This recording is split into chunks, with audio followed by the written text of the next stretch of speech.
বৃষ্টি ঝরছিল টিপ টিপ করে। কলকাতার ব্যস্ত রাজপথ কিছুটা ফাঁকা হয়ে এসেছিল সন্ধ্যের পর। বৃষ্টির ফোঁটা গলে গলে পড়ছিল রাস্তার আলো নিচে। ঠিক তেমনি একসাথে গলে যাচ্ছিল দুই হৃদয়। অর্ণব আজ বেশ উত্তেজিত। তার নতুন অফিসে জয়েন করার প্রথম দিন, আর সেখানে দেখা হলো মায়াবী এক মেয়ের সঙ্গে। রূপা, গ্লাসের মতো স্বচ্ছ দৃষ্টির এক তরুণী, চোখে এক রাস আকর্ষণ, ঠোঁটে রহস্যময় হাসি। অর্ণব প্রথম দেখাতেই বুঝতে পারে এই মেয়েটার মধ্যে এমন কিছু আছে যা তাকে আকর্ষণ করছে প্রবল ভাবে। দিন গড়াতে থাকে, অফিসের কাজের ফাঁকে দুজনের কথাবার্তা বাড়তে থাকে। রূপার চোখের ভাষা যেন কোনো এক অজানা আকর্ষণের ইঙ্গিত দিচ্ছিল। একদিন অফিসের ক্যান্টিনে কফি খেতে খেতে রূপা হঠাৎ বলে উঠল, তোমার চোখের ভাষাটা খুব গভীর, ঠিক বোঝা যায় না, তবে অনুভব করা যায়। অর্ণব একটু হেসে বলল, তাহলে বোঝার চেষ্টায় থাকো, একদিন হয়তো বুঝতে পারবে।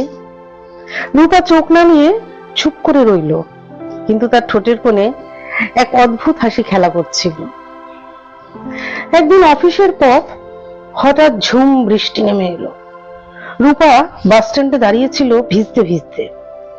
অর্ণব এগিয়ে ছাতাটা ধরলো তার মাথার উপর। তোমার এই রহস্যময় হাসি আমাকে কেমন যেন পাগল করে দিচ্ছে জানো, অর্ণব বলল, তার চোখে কেমন একটা শিহরণ। রূপা একটু এগিয়ে এলো, তার শরীর থেকে বৃষ্টির গন্ধ মিশে যাচ্ছিল বাতাসে। তাহলে কি করবে? অর্ণব রূপার কোমরের কাছে হাত রাখলো, একটু টেনে নিল কাছে। দুজনের নিঃশ্বাস মিশে গেল এক হয়ে। রূপার ঠোঁট কেঁপে উঠল, আর অর্ণবের ভেতরে আগুন জ্বলে উঠল। আজ রাতে তুমি আমার সঙ্গে থাকবে? রূপা কিছু না বলে অর্ণবের হাতটা শক্ত করে ধরল। তার চোখের ভাষা পরিষ্কার, সে আজ নিজের সবকিছু উজাড় করে দিতে চায় অর্ণবের কাছে। সেদিন রাতটা ছিল যেন এক অন্যরকম রাত্রি। মৃদু মিউজিক বাজছিল ঘরে, নরম আলো ঘিরে রেখেছিল দুজনকে। রূপা ধীরে ধীরে অর্ণবের শার্টের বোতাম খুলতে লাগলো, আর অর্ণব তার গরম নিঃশ্বাস ফেলছিল রূপার ঘাড়ের কাছে। তুমি এত সুন্দর কেন?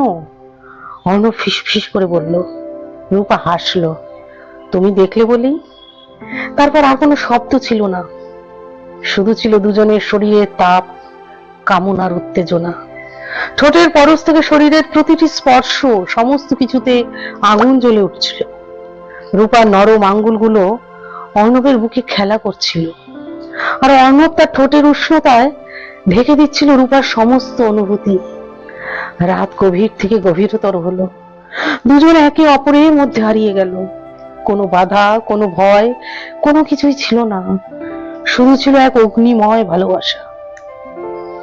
সকালবেলা রূপা যখন অর্ণবের পাশে শুয়েছিল, তখন সে ভাবছিল, এটা কি সত্যিকারের প্রেম, নাকি কেবলই শরীরের আকর্ষণ? অর্ণব যখন ঘুমিয়েছিল, রূপা তার চুলের ভেতর আঙ্গুল চালিয়ে দিল।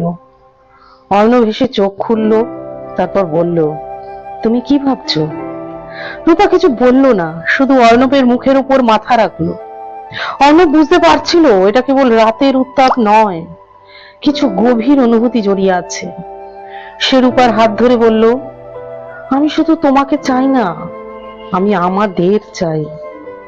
রূপা একটু চমকে উঠল, তারপর হঠাৎ অর্ণবকে জড়িয়ে ধরে বলল, তাহলে আমিও তোমার হতে চাই সারা জীবন। রূপা আর অর্ণবের সেই ভালোবাসা কেবল এক রাতের মিলনে সীমাবদ্ধ রইল না, তাদের কামনার উত্তাপ একসময় ভালোবাসার গভীরতায় রূপ নিল। শরীরের আকর্ষণ থেকে শুরু হলেও সম্পর্কটা ধীরে ধীরে আত্মার বন্ধনে পরিণত হলো। কিন্তু সব প্রেম কি এত সহজ হয়? সেটা আর একটা অন্য গল্প।